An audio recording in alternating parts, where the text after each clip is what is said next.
বাচ্চাকে 2 বছরের বেশি সময় বুকের দুধ খাওয়ালে কি পাপ হবে? আমার মা অনেক সিদ্ধান্ত বললেন, তাকে বোঝানোর জন্য রাগ করতে পারবো কিনা?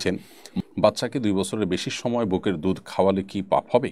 না খাওয়ালে কান্নাকাটি করে এবং সিন ক্রিয়েট করে।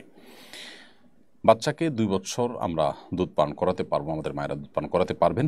বুকের দুধ 2 বছরের বেশি যদি পান করানো হয় তাহলে সেক্ষেত্রে সেটা গুনাহ হবে, এটা জায়েজ হবে না। এটাই হলো হানাফি উলামা ইকরামের ফতোয়া এবং এটি অধিকতর বিশুদ্ধতর মত।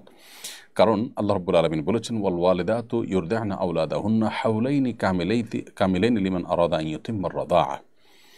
যে চায় যে তার সন্তানকে দুধ পান করানোর যে সময় আছে এই সময়সীমাটাকে পরিপূর্ণ ইউজ করবে, সে 2 বছর দুধ পান করাতে পারবে।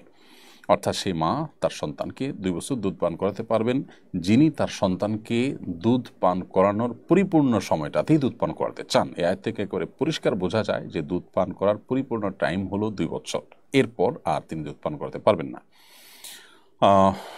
বাচ্চাদের কান্নাকাটির যে ব্যাপারটি আছে সেটিকে নিয়ন্ত্রণ করবার জন্য আগে থেকে, অর্থাৎ 2 বছর আগে থেকেই নানাভাবে বাচ্চাদেরকে দুধ পান করানো থেকে দুধ ছাড়াতে হবে। এবং সেটার জন্য মায়েদের যে সমস্ত পলিসিগুলো আছে সেই পলিসিগুলো তারা অ্যাপ্লাই করবেন, অবলম্বন করবেন। ধরুন 2 মাস বা 3 মাস আগে থেকে যদি আপনি শুরু করেন তাহলে সেক্ষেত্রে 2 বছরে এসে সেটাকে কন্ট্রোল করা কঠিন কোনো কাজ নয়।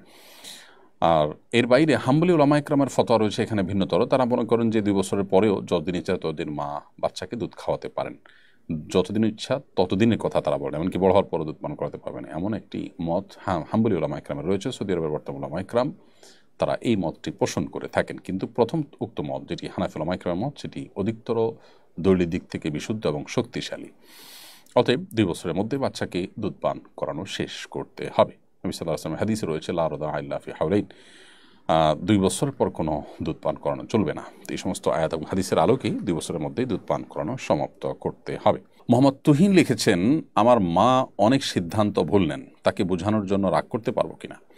মা হোক, বাবা হোক, বা পরিবারের কোনো গুরুত্বপূর্ণ ব্যক্তি হোক, আপনার প্যারেন্টস বা আপনার সিনিয়র কোনো ব্যক্তি হোক, তাদের যদি কোনো সিদ্ধান্ত নেওয়ার ক্ষেত্রে ভুল হওয়ার প্রবণতা থাকে বা ভুল সিদ্ধান্ত নেওয়ার প্রবণতা থাকে, যেমন দেখা যায় যে তারা আগে জেনারেশনের মানুষ, অনেক কিছু তারা বোঝেন না, মোটা মোটা ভুল তারা করে বসে থাকেন। ডেফিনেটলি আমরা তাদেরকে বোঝাবো এবং বোঝাতে গিয়ে মান, অভিমান, কিছুটা জোরাজুরি, কিছুটা চাপাচাপি করতে পারবো, কিন্তু মনে রাখতে হবে সেই চাপাচাপি, সেই জোরাজুরিটাকে যেন তারা স্নেহ, ভালোবাসা, শ্রদ্ধা ভরেই যে করা হয়েছে সেই বার্তা যেন তারা নেয়। আপনি যে জোরাজুরি করছেন সেটার রিডিং যদি তারা এইভাবে করেন যে সে আমাকে প্রেশার ক্রিয়েট করছে বা আমার সাথে ব্যবহার খারাপ করছে, তাহলে সেটা জায়েজ হবে না।